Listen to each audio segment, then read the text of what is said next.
Hey guys, welcome to my video interview. और आज मेरे साथ है शशांक श्रीवास्तव, जो कि हैं senior executive director Maruti Suzuki limited के। और आज इनसे बात करेंगे। काफ़ी टाइम के बाद, बहुत सर को मिलने के बाद, आईफाज में देखने के बाद, सर को बोलने के बाद कि सर इंटरव्यू दे दो, finally he has time for me. Thank you so much sir for joining me. Thank you. Sir, firstly अभी रिसेंटली फ्रॉन्क्स हिट करी है मार्केट में, कुछ उसके बारे में बताइए। जी, फ्रॉन्क्स का ग्लोबल अनवीलिंग हमने किया था अभी जो ऑटो एक्सपो फिनिश हुआ है इसमें जनवरी के सेकेंड वीक में। And there we had unveiled two global SUVs. One was the Jimny and the other one is the Fronx. And the actual sale for this will start sometime end of March, beginning of April. We have already started taking bookings and we have received fantastic response. What is the price bracket? So the price is not yet finalized, but it's a compact SUV. So it's in the compact SUV space, where you have the Brezza, the Nexon, and the Punch, and so on and so forth. The Venue, as also Sonnet. So you can imagine some sort of a price point based on that, although we haven't yet fixed the price. Okay sir, common man के लिए Maruti usually common man से ज़्यादा associate कर पाता है हमेशा, और common man Maruti से एसोसिएट कर पाता है, तो उसके लिए पॉसिबिलिटी होगी फ्रॉन्क्स को अफोर्ड कर पाना? जी बिल्कुल। देखिए, ऐसा है कि मार्केट में काफ़ी चेंजेस आए हैं एंड हैचेस दो remain one of the very large segments. Almost 35-36% of the market is still hatchbacks, लेकिन SUV की भी डिमांड बहुत तेज़ी से बढ़ी है। In fact SUVs are the largest segment now with almost 43% of the total market. तो थोड़ी सी एक बाइंग पावर भी बढ़ी है। दूसरा जो क्राइटेरिया ऑफ बाइंग है वो फंक्शनैलिटी से एस्पिरेशन की तरफ भी गया है, खासकर बड़े शहरों में। और हमने देखा कि जो एंट्री SUV है, जहाँ पे हमारी ब्रेजा एक मार्केट लीडर है, लेकिन हमने देखा कि वो मार्केट काफ़ी बड़ा है। अगर आप सिर्फ एंट्री SUV की बात करें तो करीब 22.5% जो है मार्केट स्मॉल SUVs का है। तो उसमें हमें ये लगता है कि गुंजाइश है कि कुछ और मॉडल्स उतारे जाएं अगर हमें अपना मार्केट शेयर बेहतर करना है उस सेगमेंट में। इसलिए हमने फ्रॉन्क्स को उतारा है। Fronx दरअसल is for the young urban, more tech savvy consumers who look for great features, connectivity, and so on. And it's also people who are more experimentative and they want to because there are many common small SUVs now in the market. तो हम चाहते हैं कि कई consumers हैं जो ये चाहते हैं कि ऐसी कोई गाड़ी आए जो थोड़ी सी डिफरेंट हो इस सेगमेंट में, और इसीलिए हमने फ्रॉन्क्स की जो डिज़ाइन है उस हिसाब से की है ताकि it can be a differentiator. Sir, जैसे Maruti has come a long way, मतलब शुरू में जैसे 90s में मारुति थी और वर्सेस अब जो पोस्ट 2020 है, sir the designs have changed, it has evolved so much. Do you think कि अभी एस्पिरेशनल मारुति हो गई है as compare to the Audis and the Mercedes of the world?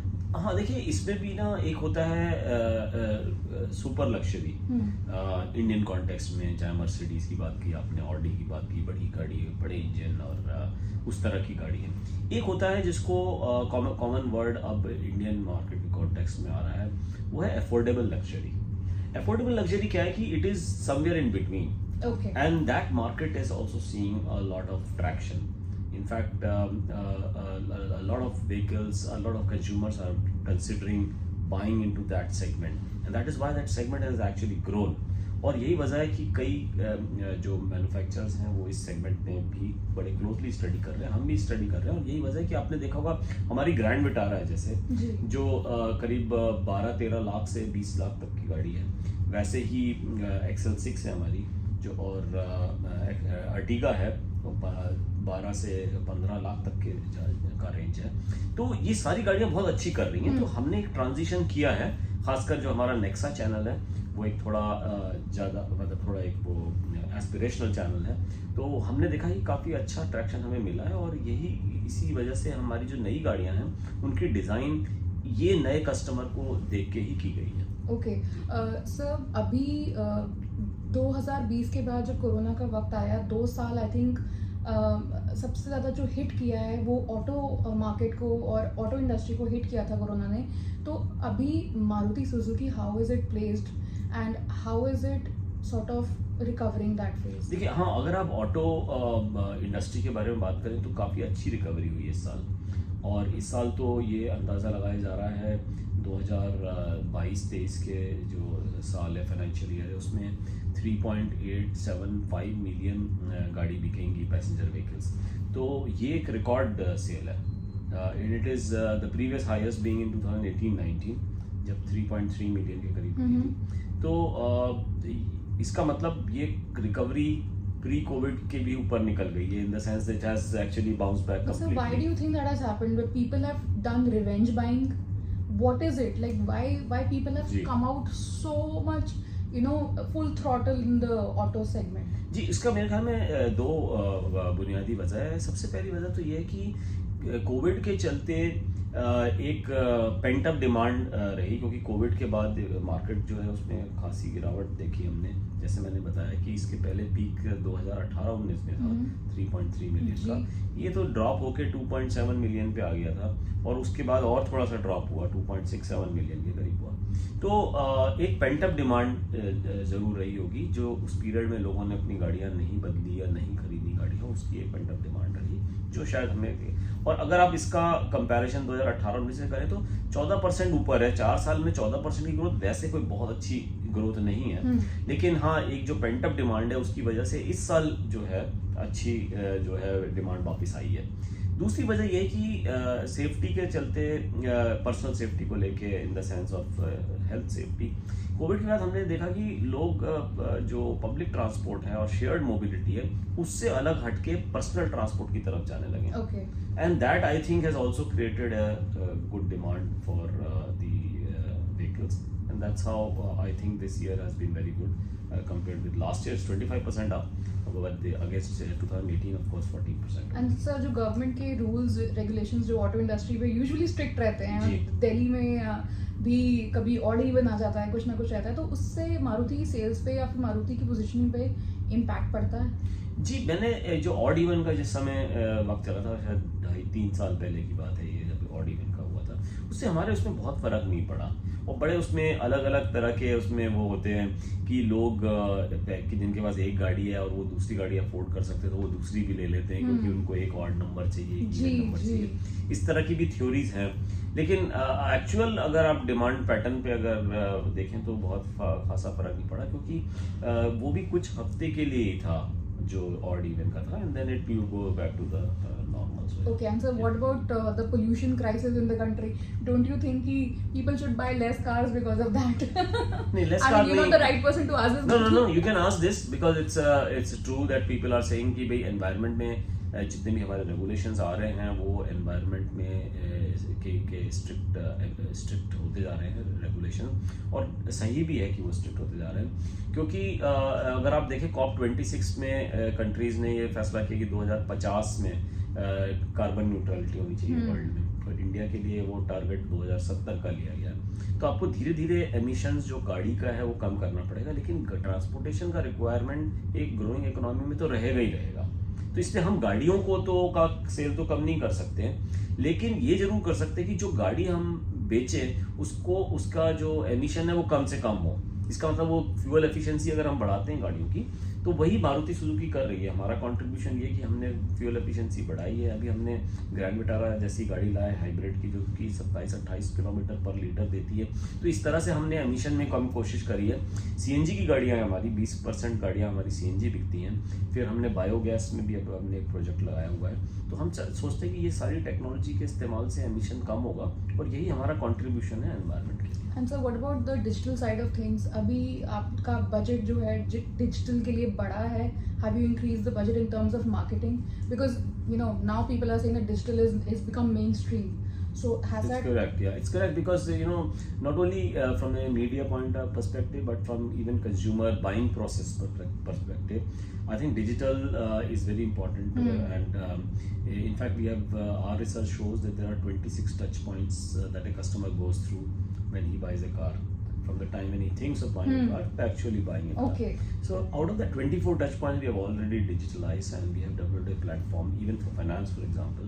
और जहाँ तक मीडिया का सवाल है, मीडिया में भी जो कंजम्पशन है, खासकर जो हमारे यंगर ऑडियंसेस हैं, उनका कंजम्पशन काफ़ी हद तक मीडिया का डिजिटल के थ्रू है, rather than on a television और a print news. तो सर आजकल कार्स जो है वो एप्स के थ्रू बाय हो रही हैं? जी हो रही हैं हमारे यहाँ जी, बिल्कुल या बिल्कुल। और डिजिटल का जहाँ तक सवाल है, इंक्वायरीज का हमारी करीब 30% इंक्वायरीज डिजिटल पे आ रही हैं और करीब 22-23% रिटेल जो है हमारा वो डिजिटल के थ्रू हो रहा है। So it is quite big, it's quite substantial.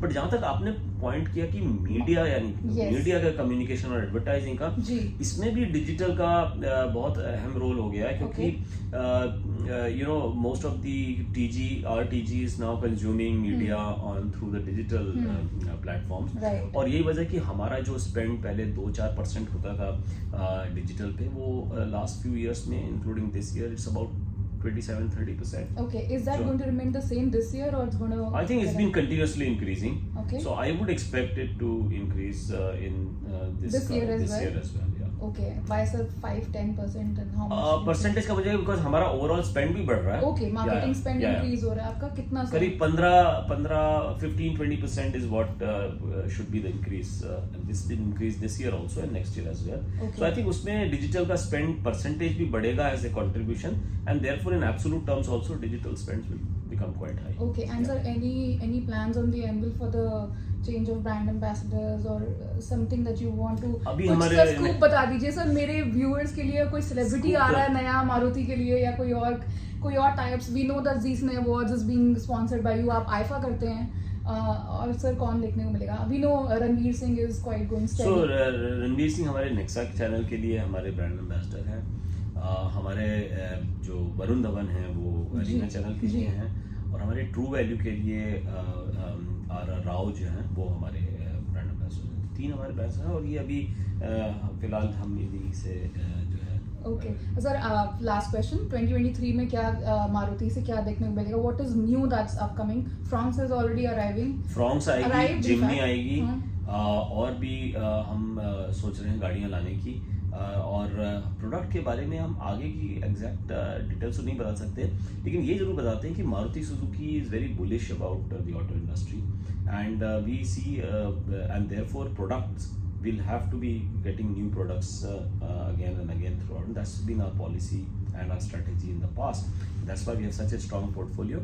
और आगे आने वाले वक्त में भी मैं इतना ही बता सकता हूँ कि हम लोग नए प्रोडक्ट उतारेंगे और अपने प्रोडक्ट पोर्टफोलियो को और मजबूत। So how many cars this year new? I think it's difficult for me to answer this question. Sir 2-3 कुछ तो बता दो सर। हाँ, उस दरमियान तो होना चाहिए। Okay, all right. So sir, thank you so much for talking to me. Thank you. And thank you viewers for watching this video. Please do share, subscribe and like this video and send it across to your friends if you like my interviews. Thank you so much for watching. Thank you.